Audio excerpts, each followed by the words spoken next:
with just 13 days to go now until Election Day, the race could not be any closer. And now a new twist this morning.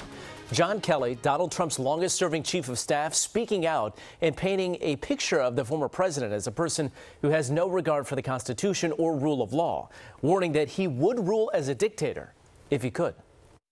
With the campaign entering its final days, Donald Trump's former chief of staff, retired General John Kelly, now lashing out at the Republican nominee for president, calling him a fascist. Certainly, the former president is in the far right area. He's certainly an authoritarian, admires people who are dictators. He has said that. So he certainly falls into the general definition of fascist, for sure.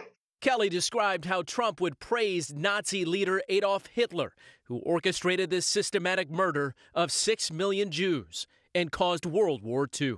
He commented more than once that, that Hitler did some good things, too. In Kelly's firsthand account to the New York Times, he says Trump asked why his generals could not be more like Hitler's generals. Well, I tell him that. I said, if you, first of all, you should never say that. But if you knew what Hitler was all about from the beginning to the end, everything he did was in support of his racist, fascist life, philosophy, so that nothing he did you could argue was good. Kelly insisted to the Times that if given the chance, Trump would rule as a dictator himself. Oh, I think he'd love to be. I think he'd love to be just like he was in business. He could tell people to do things and they would do it, and not really bother too much about whether what the legalities were. The Trump campaign calls all of this an outrageous lie. Meanwhile, Vice President Harris says she is preparing for the possibility Trump could prematurely try to claim victory on election night, pointing to his actions in 2020.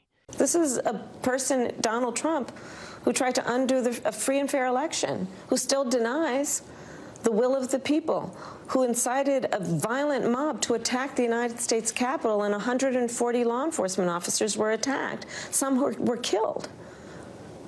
This is a serious matter. Harris kicking off another media blitz, joining CNN for a town hall tonight after Trump refused their invitation for a second debate.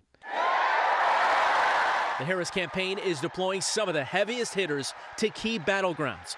Former President Obama rallying with her running mate Tim Walz in Wisconsin, and then joined rapper Eminem in Detroit. We do not need to see what an older, loonier Donald Trump looks like with no guardrails.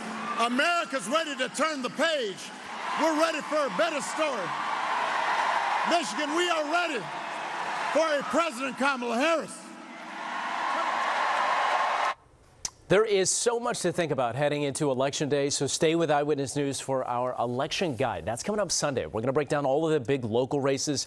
Plus, we're going to take an in-depth look at the presidential candidates. Where do they stand on the important issues?